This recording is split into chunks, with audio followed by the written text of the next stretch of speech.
Chris, are you seeing the coronavirus outbreak embolden those forces of corporate fascism? And Well, if of so, course in they are. what ways is this happening? Well, first of all, the money. So they went and stole all our money, just like 2008.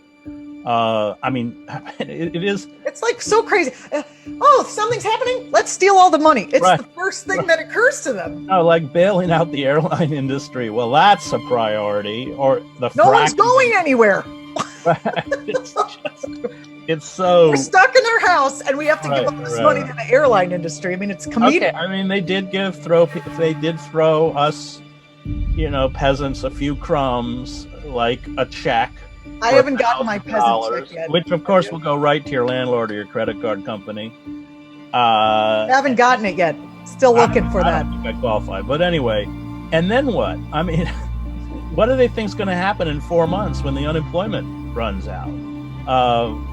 So that's one. And then, of course, it emboldens. I mean, Chomsky's right. Trump is an existential threat to American democracy, but I would argue that basically their American democracy it's a failed democracy at this point anyway. So there's a comment coming in from opt-out.ca. Don't worry, nothing a few courses of austerity can't fix. Yeah, well, that's right. So, I mean, Daniel Berrigan, the great priest, used to say, the problem with these oligarchs is there's the only one word they ever can utter is more. So there's no internal or external impediment to what they're doing, and they're so myopic and so blind. I mean, this guy Mnuchin, this guy's the foreclosure king. They will just keep taking more and more and more. They're completely out of touch. They don't live in America. They live in what a writer for the New Yorker called a richistan, buy commercial.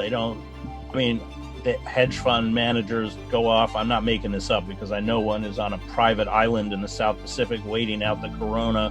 Or who was this guy who was on his, I don't know. Is he growing his own food? Like, what is he cooking for himself? I don't think these people know how to really self-care.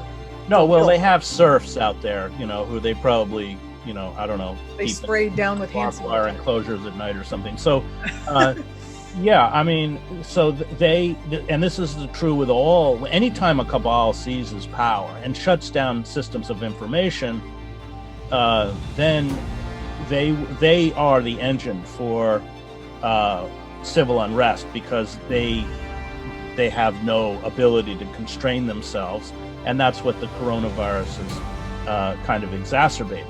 I expect serious problems, in terms of civil unrest, and I expect pretty draconian responses from our internal security systems, and you can look at Ferguson to get a sense of what that will look like. That's militarized police in armored personnel carriers with 50 caliber machine guns pointed at nonviolent protesters. You just brought me to my next question, which is how close are we to a true police state? It's been reported that President Trump's Department of Justice sent documents to Congress requesting a suspension of the rules for habeas corpus. That can't be good. Yeah, well, Hannah Arendt in The Origins of Totalitarianism lays out this process, and she herself was stripped of her German citizenship. They become stateless. They don't have rights. So that's what's happened in our deindustrialized urban centers where poor people of color live.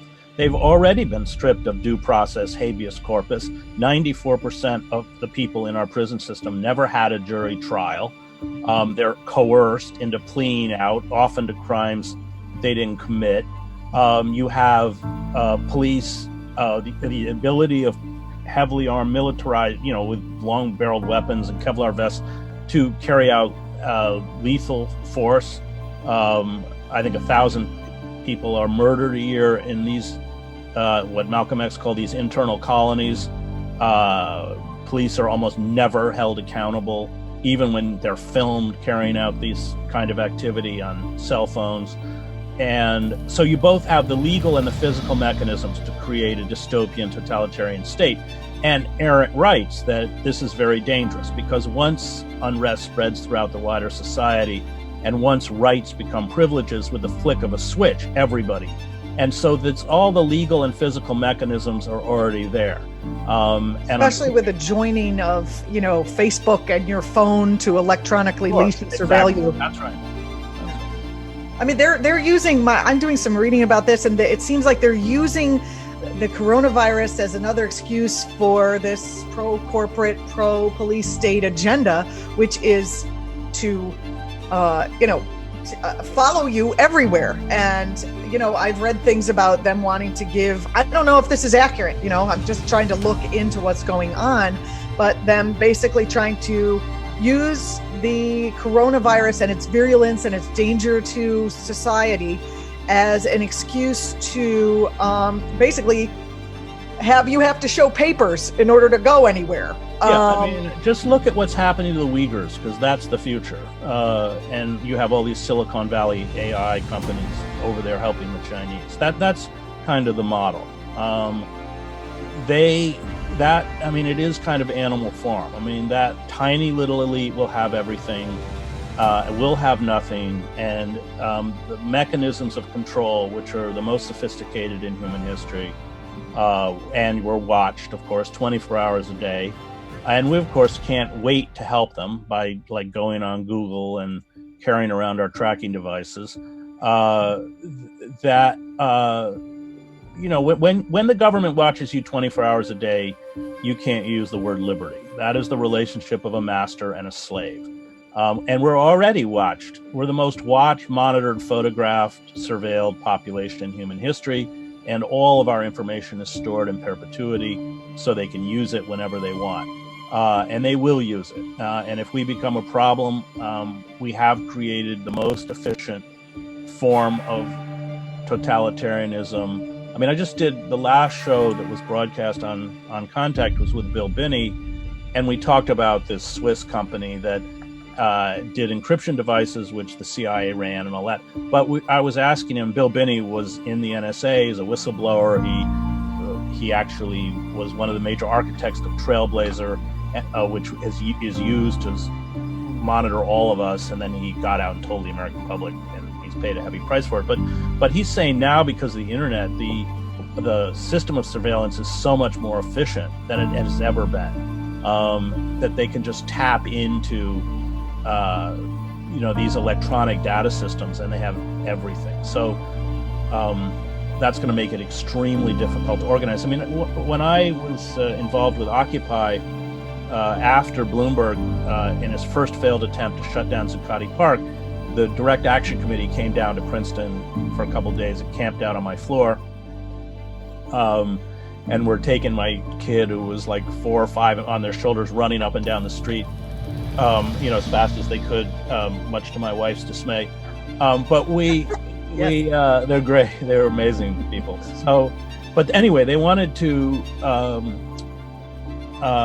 figure out a way that they knew Bloomberg was going to come back. They knew the park was going to shut down, but they wanted to figure out some kind of a protest to show. And the park was just riddled with agents provocateurs, a lot of them in the Black Bloc, spies, guys. I mean, they were it was out of Doonesbury in a way. It was these kind of buff guys with a backpack who always said they were from Reed College, and they were there. I don't know why they picked Reed College. And you could always tell who they were, because they were always trying to chat people up, saying, "So, who's the leader? Who's the leader here?" There was. And you try to explain to them that it's like the Wizard of Oz in some tent somewhere.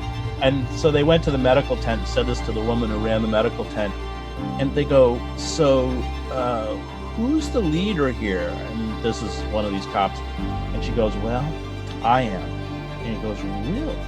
And he goes, "What are you in charge of?" She goes, "Everything." He goes, "What's your title?" And she goes, "God." So how did I get off on that tangent? So anyway, they decided that they were going to do some kind of a protest for when they came back. But now this was before Snowden. All the electronic equipment went into my car outside in the driveway. Nothing was discussed. We only wrote on pieces of paper, and then we burned them in the fireplace.